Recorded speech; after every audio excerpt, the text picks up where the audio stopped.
그러나 이 은사는 그 범죄와 같지 아니하니 곧 한 사람의 범죄를 인하여 많은 사람이 죽었은즉 더욱 하나님의 은혜와 또한 한 사람 예수 그리스도의 은혜로 말미암은 선물은 많은 사람에게 넘쳤느니라. 또 이 선물은 범죄한 한 사람으로 말미암은 것과 같지 아니하니 심판은 한 사람으로 말미암아 정죄에 이르렀으나 은사는 많은 범죄로 말미암아 의롭다 하심의 이름이니라. 한 사람이 범죄로 말미암아 사망이 그 한 사람을 통하여 왕노릇하였은즉 더욱 은혜와 의의 선물을 넘치게 받은 자들은 한 분 예수 그리스도를 통하여 생명 안에서 왕노릇하리로다. 그런즉 한 범죄로 많은 사람이 정죄에 이른 것 같이 한 의로운 행위로 말미암아 많은 사람이 의롭다 하심을 받아 생명에 이르렀느니라. 한 사람이 순종하지 아니함으로 많은 사람이 죄인 된 것 같이 한 사람이 순종하심으로 많은 사람이 의인이 되리라. 아멘. 할렐루야. 네. 오늘 저는 여러분과 한 사람의 힘이라는 제목으로 함께 말씀을 나누려고 합니다. 얼마 전 한국에서 선거가 있었는데 그때 한 표 차로 당락이 결정되는 그러한 일이 있었습니다. 여러분도 뉴스나 기사를 통해서 들어보셨을 텐데 한국의 청양군 의회 의원 선출을 하는데 3명을 선출하는데 거기에서 선거 개표 결과 처음에는 무소속의 김종관 후보가 1398표를 얻어서 3위로 당선되었고 더불어민주당의 임상기라고 하는 후보가 딱 한 표 차인 1397표로 낙선을 했다고 이렇게 발표가 됐습니다. 그런데 그 투표된 투표용지를 다시 한번 살펴보니까 거기에 무효표 중에 하나가 있었는데 그게 살짝 임상기 후보를 찍었는데 근데 다른 부분에 약간의 인주가 묻은 거예요. 그래서 그게 무효 처리가 됐어요. 근데 원래 선관위에서 그것을 안내를 할 때 그렇게 살짝 묻은 거에 대해서는 그거는 유효로, 왜냐하면 정확하게 어떤 후보를 찍고 다른 데는 인주가 아주 빨간색이 약간 묻은 거니까 그거는 유효로 친다고 하는 그러한 안내를 했었기 때문에 이것을 다시 확인을 해서 그 무효 처리됐던 표가 유효표가 됐습니다. 그런데 그렇게 둘이 동표가 됐어요. 그렇게 동표가 되니까 연장자 여러 가지 방법이 있지만 그 중에서 만약에 그렇게 동수가 나왔을 때에는 더 나이가 많은 연장자가 선거를 이긴 것으로 된다. 그래가지고 이게 뒤바뀌었습니다. 단 한 표 차로. 근데 그 한 사람의 그 한 표가 얼마나 소중했겠습니까? 그 한 표 그거를 알았으면 아마 다른 그 후보도 더 열심히 한 표라도 더 자기 표를 얻으려고 굉장히 애를 썼을 거예요.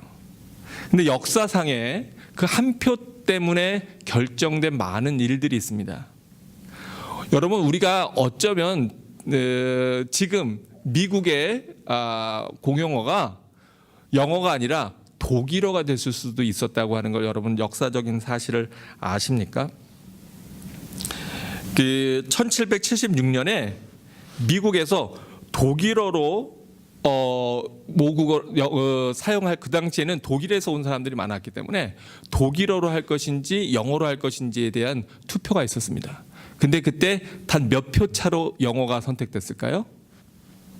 한 표 차로. 단 한 표 차로 영어가 선택됐습니다. 그런가 하면 역사상 아주 안타까운 사건도 있는데요. 그건 뭐냐면 1923년에 나치당을 이끌던 아돌프 히틀러가 단 몇 표 차로, 한 표 차로 나치당을 장악하게 됨으로 말미암아서 결국은 그 이후에 유럽이 전쟁의 포화 속에 휩싸이는 그런 안타까운 일도 있었습니다.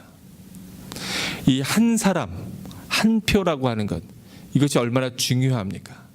때때로 우리는 내가 뭘, 나 한 사람이 뭘, 이런 생각을 할 때가 많이 있어요. 뭐 내가 뭘 한다고 세상이 바뀌나, 내가 애쓰고 노력한다고 해서 이 구조적인 모순이 바뀔까? 내가 복음을 증거하고 전한다고 해서 그렇게 많은 사람들이 복음을 받아들일 수 있을까? 우리는 그러한 스스로를 축소하고 작게 여기는 생각을 가질 때가 많습니다. 그런데 성경에 보면 죄를 짓는 것이든 또는 하나님의 새로운 역사를 이루어가는 것이든 그 한 사람이 중요한 것을 많이 보게 됩니다.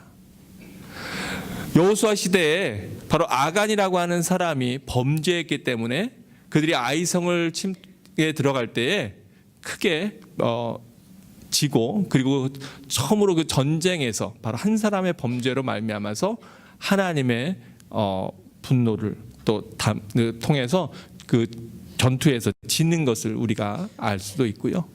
또 한 사람이 그 빌립이 이디오피아 내시에게 복음을 전했기 때문에 이디오피아에 복음이 증거되고 전파되어서 지금도 이디오피아에 곱틱 교회가 있는 것을 우리는 알 수가 있습니다. 한 사람이 얼마나 소중하고 중요합니까? 근데 오늘 우리가 읽은 이 본문에도 보면 바로 그 한 사람에 대해서 이야기하고 있습니다. 한 사람 아담으로 인해서 말미암아서 이 세상에 죄악이 들어왔다. 근데 아담은 조금 억울한 게 있어요. 왜 억울하냐? 처음에 선악과를 따먹은 건 누가 따먹었어요? 왜? 하와가 먼저 따먹었는데 하와에 대해서 얘기하기보다는 여기서 아담 한 사람으로 인해서 범죄함으로 죄가 들어왔다, 이렇게 얘기해요. 왜 그러냐면 대표성 때문에 그렇습니다. 어느 집안에서 자녀가 잘못하면 자녀 대신에 누가 말을 들어요? 예, 부모가 욕먹을 때가 많이 있어요.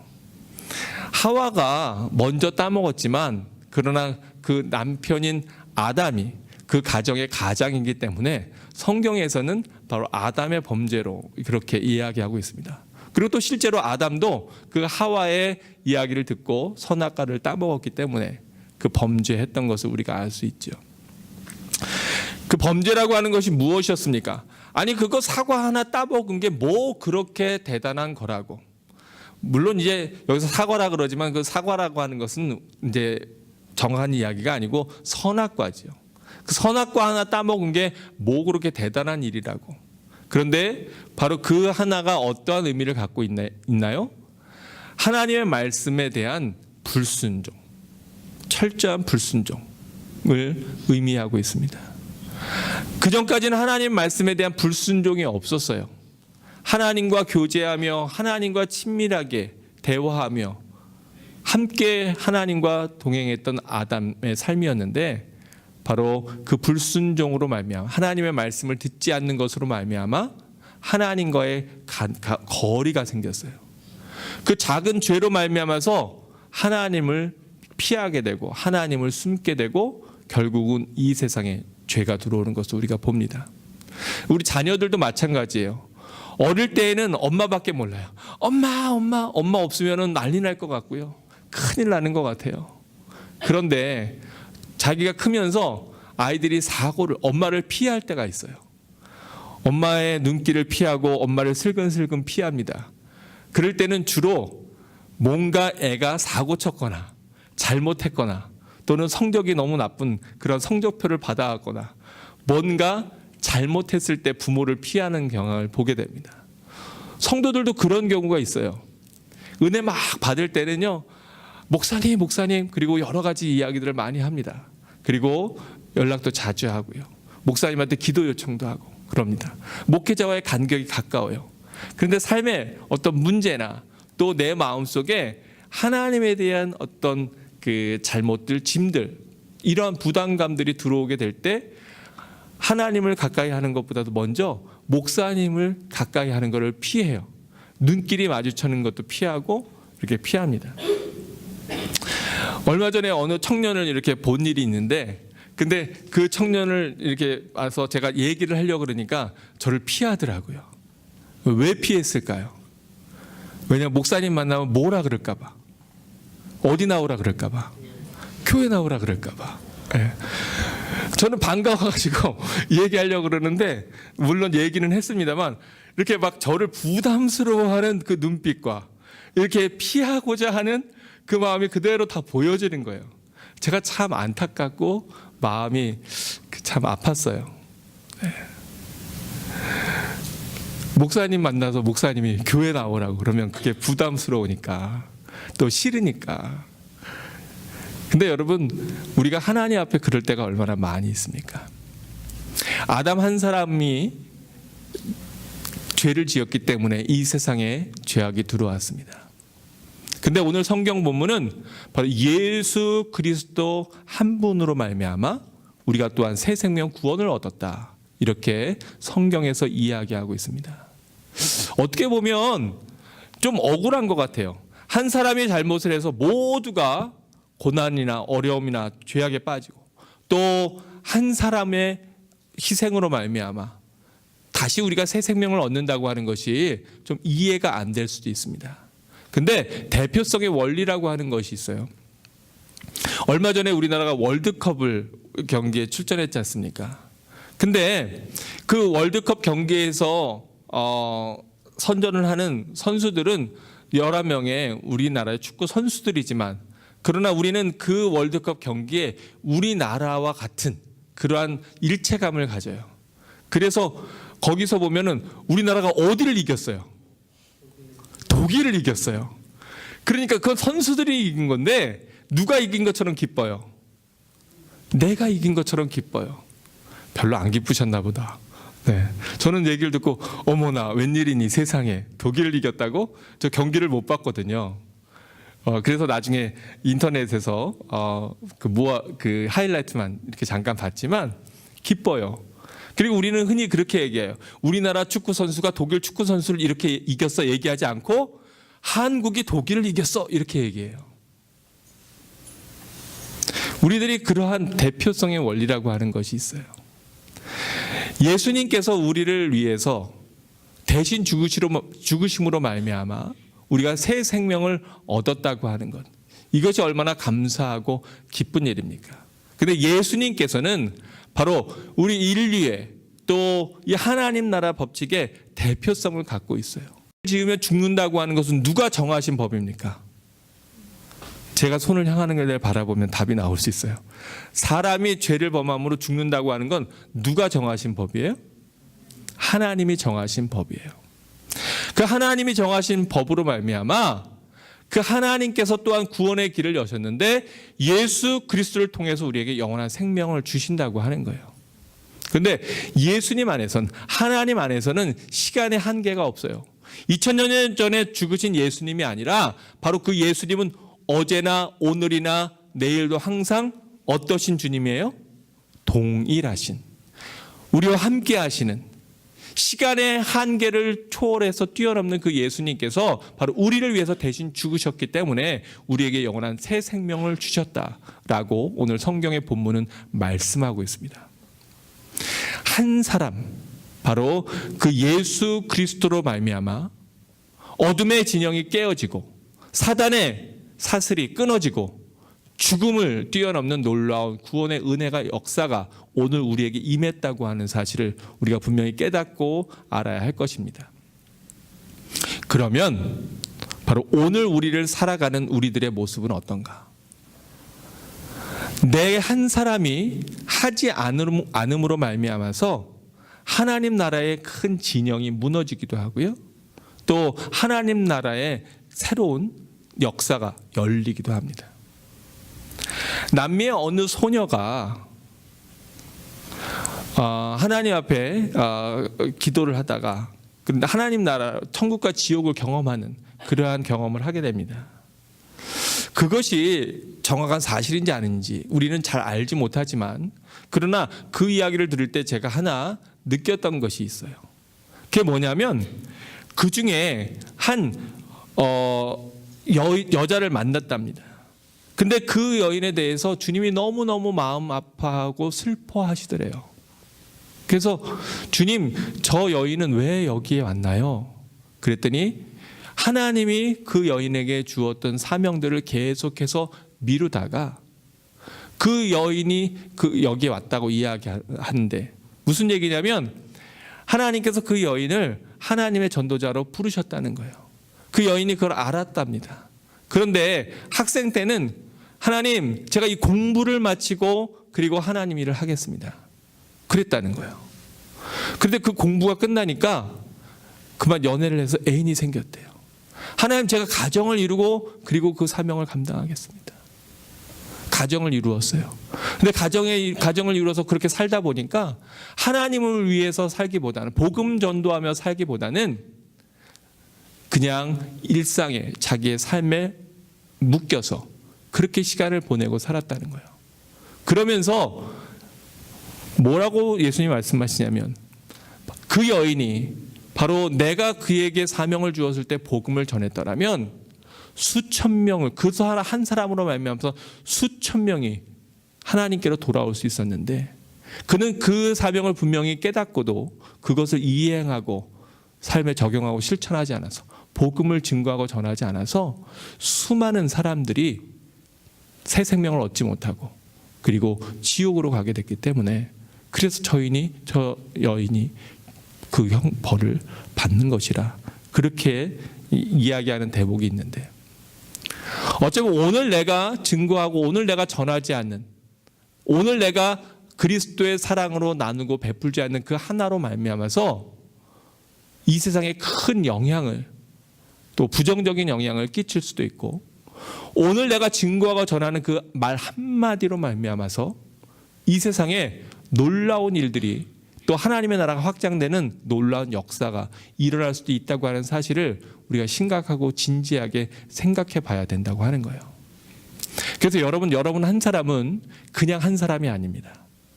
그리스도인인 여러분 한 사람은 복음의 생명, 복음의 씨앗을 갖고 있는 너무너무나 소중한 한 사람임을 우리가 기억해야 할 것입니다.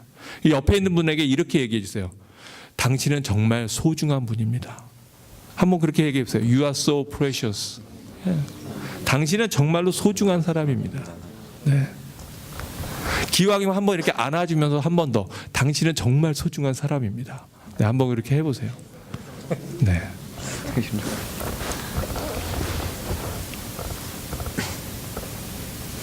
여러분 한 사람이 얼마나 소중한 사람인데요.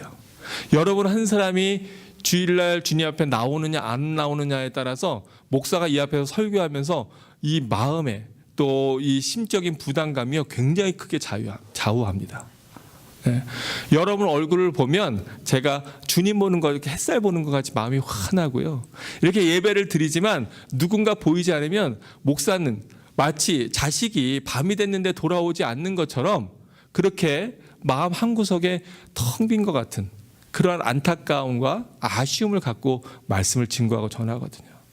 여러분 한 사람 한 사람이 저에게 이렇게 소중한데, 근데 여러분에게 생명을 부여하신 하나님에게는 여러분 한 사람 한 사람이 얼마나 소중하고 얼마나 귀중하겠습니까?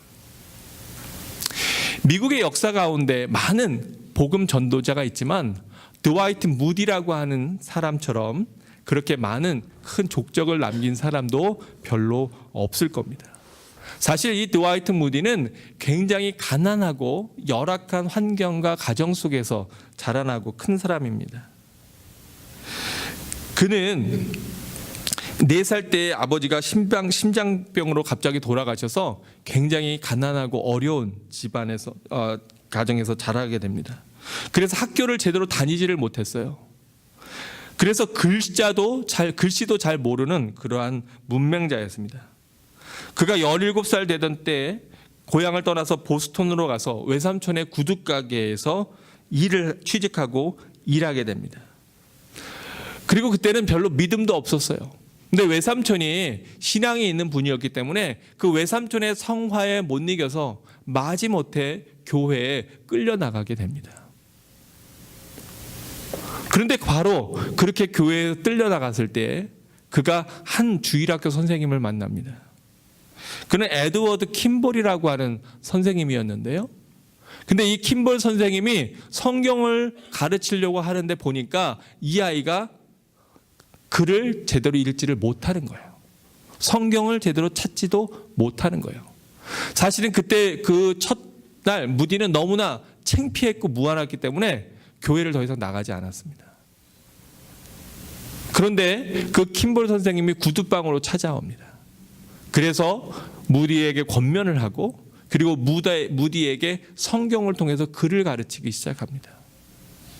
그렇게 해서 1년이 되었을 때 무디가 결국 하나님을 만나고 그리고 하나님 앞에 헌신하며 믿음으로 살기 시작하는데, 그래서 이 무디는 나중에 19세기 말에 유명한 부흥사가 되어서 조나단 에드워드와 더불어 미국 역사상의 가장 위대한 복음 전도자로 기억이 됩니다.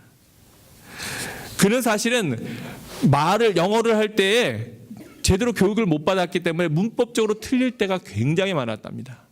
그래서 나중에 그가 신학교를 3개나 세웠는데 그 신학교에서 강연하거나 설교할 때 때로는 교만한 신학생들이 그가 얼마나 많이 문법적으로 틀리는지 그것을 이렇게 적어서 무디 선생님한테 당신이 오늘 말씀을 전하면서 이렇게 많이 문법이 틀렸다고, 영어가 잘못된 영어를 했다고 그렇게 전해준 적도 있다 그럽니다. 근데 그걸 받을 때 무디 선생님은 오히려 그것을 그 학생을 나무라지 않고, 나는 이렇게 문법적으로 부족하고 틀린데도 하나님이 나를 이렇게 사용하는데 학생처럼 똑똑한 학생을 하나님이 붙드시면 얼마나 크게 사용하겠냐고 오히려 그 학생들에게 권면하고 또 복음을 다시 전하고 했다고 합니다. 그는 40년 동안 미국과 영국에서만 무려 100만 명이 넘는 사람들을 그리스도에게 인도하는 그러한 놀라운 역사를 행하게 되는데, 그런데 이 드와이트 무디가 사실은 그 복음에 이렇게 들어서게 된 건 킴버리라고 하는 사실 이름도 잘 모르는 그 주일학교 선생님, 그 선생님이 얼마나 대단하게 많은 일들을 했는지 모르지만 이렇게 가난하고 못 배운 구두 손질을 하는, 구두를 고치는 소년에게 글을 가르치고 복음을 증거하고 전했던 바로 그 킴볼 선생님이 없었으면 놀라운 미국의 역사들이, 복음의 역사들이 굉장히 축소됐을 것이다 이렇게 생각합니다. 그런데 무디의 이 복음의 사역은 여기서 끝나지 않습니다. 제가 동영상을 하나 준비했는데요, 우리가 잠깐 이것을 보면서 한 사람, 그 킴볼 선생님의 아이를 가르친 그 복음의 한 사람이 얼마나 크고 귀한 것인지 우리 함께 나누는 시간 갖기를 원합니다. 여러분, 기독교의 2000년 역사는 바로 예수 그리스도의 구원의 은혜로부터 출발해서 이렇게 2000년 동안에 수많은 복음 전도자들이 그 한 사람에게 복음을 증거하고 전했기 때문에 바로 오늘 이 자리에 있는 우리에게도 복음이 증거되고 전해졌습니다. 분명한 사실은 오늘 이 자리에 있는 우리 모두는 그 누군가 어떤 사람이 우리에게 복음을 증거하고 전했기 때문에 우리가 예수 그리스도를 만나고 알게 되었다고 하는 겁니다. 그게 내 부모님이든 또 어릴 때 친구든 주변에 누구든지 간에 누군가는 하여간 우리 집안에, 우리 가정에, 우리들에게 복음을 전한 그 한 사람이 있었다고 하는 사실은 분명한 일입니다. 제가 한 어린 소녀 이야기를 하고 오늘 말씀을 마치려고 합니다. 충청도 시골에 한 소녀가 있었습니다. 그런데 어느 날 6.25 전동난 중에 그 마을에 한 과부와 또 그 자녀들이 흘러 들어오게 됩니다. 있을 곳이 없어서 허름해지고 사람들이 안 사는 그러한 낡은 빈집 하나를 겨우겨우 얻어서, 그래서 그것을 진흙으로 이겨서 흙벽을 메우고 그리고 거기서 생활을 하게 됩니다. 그리고 그 동네에 흘러 들어온 그 딸 문심이라고 하는 학생이 초등학생으로 이제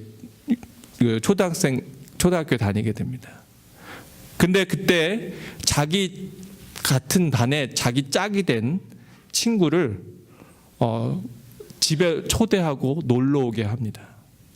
근데 사실은 그 어머니는 그 전도사님이었기 때문에, 그래서 그 집에서 그 마을에는 교회가 전혀 없었는데 십자가를 걸고 그리고 거기에서 예배를 드리기 시작하는데, 그 첫 번째 교인이 바로 딸 문심이의 같은 반 짝인 그 집에 놀러 왔던, 그랬던 그 어린 소녀가 됩니다. 근데 처음에는 친구 집에 놀러 가는 줄 알았는데 나중에 알고 보니까 예배를 드리러 다니는 거예요. 그래서 집에서 난리가 났어요. 그래서 머리채를 잡혀서 아버지한테 두드려 맞기도 하고, 또 그러려면 학교 가지 말라고 책가방을 다 찢겨서, 그래서 책가방이 아궁이 속에 들어가기도 하고 많은 어려움을 겪습니다. 그런데도 왠지 성경에서만 그 어린 소녀의 마음속에 바로 성경을 통해서 또 친구를 통해서 만난 그 하나님이 지금도 나와 함께 하시고 날 구원하신, 나에게 생명을 주신 주님이라고 하는 그 사실, 그것을 마음에 새기고, 그리고 믿음으로 그 어려움과 핍박 가운데서 믿음을 간직하게 됩니다. 근데 그 소녀가 누구냐?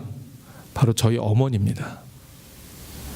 제가 이렇게 목사가 된 것은 사실은 그렇게 난리통에 남편을 잃고, 목사님이었던 남편을 잃고, 그리고 시골 마을로 슬픔 가운데 흘러 들어와서 절망 가운데에서, 가난한 가운데서 너무나 힘들었지만 과부의 몸으로 거기에서 복음 사역을, 또 교회를, 예배를 시작했던 바로 전도사님의, 백은석 전도사님이라고 하는 바로 그 전도사님의 믿음과 또 그 딸 문심이의 전도로 말미암아서 결국은 제가 목사가 되었다는 것을 생각해 볼 때, 그 어린 아이의 자기 친구를 향한 전도, 또 그렇게 시골 마을에서, 교회가 없는 곳에서, 예배가 없는 곳에서 예배를 시작한 그 한 분의 믿음의 결단, 동네 사람들에게 욕을 먹고 또 동네 사람들로부터 많은 핍박과 어려움을 겪으면서도 그 마을에서 예배를 시작했던 그 한 여인의 믿음이 많은 영향력을 끼친 것을 우리가 기억해 볼 때, 오늘 내가 침묵하고, 오늘 내가 전하지 않고, 오늘 내가 은혜를 나누지 않는 그것이 우리는 지금 생각에 아무것도 아닌 것 같지만, 그러나 그것이 10년, 20년, 100년 후에 사실은 하나님 나라의 확장에 큰 손실이 될 수도 있고요. 오늘 내가 누군가에게 전하고 권하고 복음을 증거하고 나누는 그 하나의 한마디가, 또는 그 문자 하나가, 또는 그 전화 한 통이 인류 역사를 뒤바꿔 놓는 놀라운 일이 될 수도 있다고 하는 사실을 우리가 분명히 기억해야 할 것입니다. 모든 것은 한 사람의 결단으로 시작됩니다. 역사의 많은 큰 변혁들도 바로 그 한 사람으로 인해서 결정되거나 시작된 경우가 많이 있습니다. 저희 교회도 아주 적은 소수가 시작하였고, 아니 기독교 역사 자체가 바로 예수 그리스도라고 하는 한 분으로 말미암아서 시작된 것을 우리가 생각해 볼 때, 이거 내 한 사람이, 나 하나가 얼마나 소중하고 중요한가 하는 것을 우리가 정말 진지하게 생각하고 깨달아야 될 것입니다. 그래서 내가 일하는 일터에서, 내가 다니는 학교에서, 가정에서 내가 어떻게 사느냐, 그것이 내 주변에 있는 사람들에게 하나님의 이름을 먹칠하는 것일 수도 있고, 또는 그 사람들에게 감명을 주고 그 사람을 하나님께로 나오게 하는 놀라운 은혜의 삶이 될 수도 있다고 하는 걸 우리가 정확하게 바르게 깨달아야 될 것입니다. 여러분은 여러분의 일터에서, 또 가정에서, 직장에서 어떻게 생활하고 있습니까? 또 각 가정에, 특별히 여기 아빠들, 남자들이 있는데 기억하십시오. 여러분 각 성마다 시조가 있습니다. 저의 시조는, 서씨의 시조는 고려 중기에 중국에서부터 고려로 넘어온 서한이라고 하는 사람에 의해서 한국의 서씨가 시작되었습니다. 그 후손 중에서 서희 장군도 있고요. 그런데 저희 집에서는, 저희 집안에서는 밴쿠버의 제1세대입니다. 혹시 이 밴쿠버에서 자기가 밴쿠버의 제1세대다 이렇게 되는 분 한번 손들어 보세요. 우리 집에서 내가 1세대다. 네. 아마 조 권사님도 여기 밴쿠버의 1세대실걸요? 네. 그러면 저는 달성 서씨인데요. 그럼 여러분, 저는요, 어쩌면 나중에 100년, 200년 후에 제 후손들이 예전에 우리의 썰이 서씨가 돼서 우리의 썰이 서씨의 조상은 바로 서규환 목사님이라고 하는 분이셨다, 이럴지 몰라요. 우리 코키틀랑 곽 씨가 여기에 선조가 될 수도 있고요. 또 버나비 조 씨가 여러분 가정과 가문에 이 캐나다에서의 새로운 가문을 이루는 그 첫 번째 시조가 될 수 있다고 하는 거예요. 아브라함에게도 많은 조상이 있었지만, 그러나 그 아브라함이 가나안으로 이주했을 때, 그리고 그 사라를 통해서 이삭을 낳았을 때, 아브라함과 사라는 열국의 아비와 열국의 어미가 되었습니다. 우리 정은숙 집사님이 핀메도 최 씨의 열국의 어미가 될 수 있다고 하는 거예요.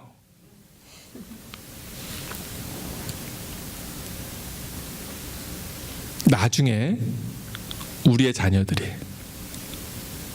우리의 손주들이, 또 우리의 후손들이 나를 기억할 때, 또는 자기 가문의 역사를 쓸 일이 있을 수 있습니다. 알렉스 헤일리가 쓴 뿌리라고 하는, 여러분 소설을 알 겁니다. 그것이 영화화돼서 많은 사람들이 보았는데, 그 처음에 시조는 바로 쿤타 킨테라고 하는 젊은 청년, 흑인 청년이었어요.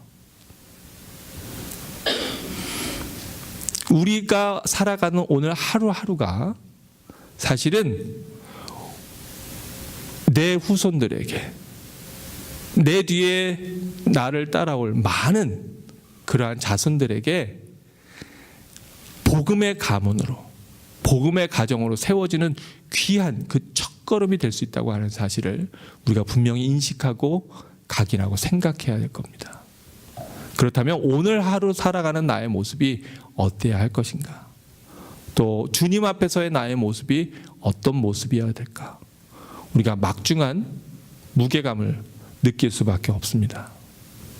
제가 여러분 농담처럼 얘기하지만, 주님이 그때까지 안 오신다면 정말 100년 후에 여러분은 이 캐나다의 여러분 성씨의 시조가 되는 거예요.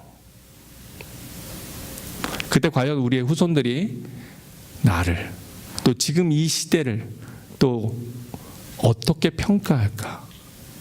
그것은 여러분의 삶의 모습에 달려 있습니다. 오늘 말씀을 마치면서 제가 찬양을 함께 하기를 원합니다.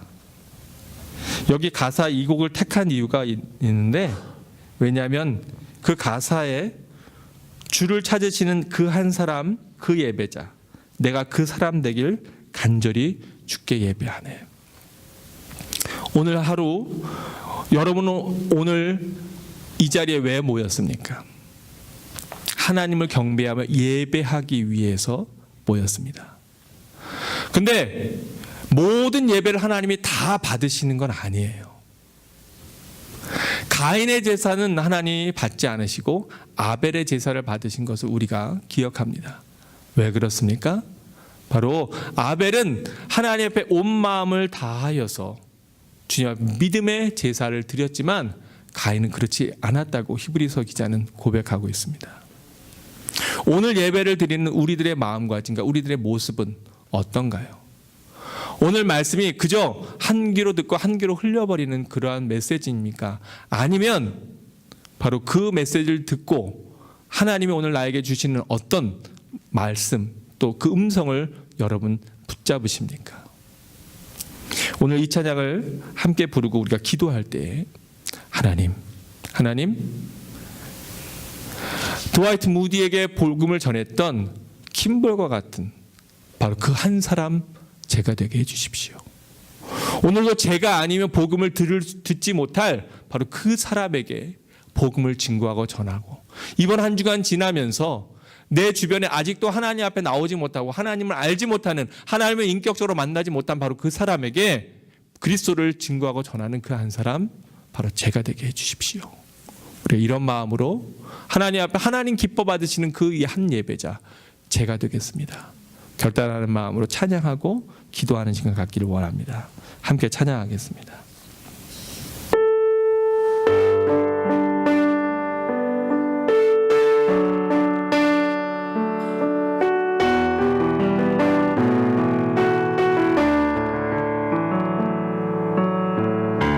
주를 위한 이곳에 예배하는 나들 중에 그가 찾는 이 없어 주님께서 슬퍼하시네. 주님이 찾으시는 그 한 사람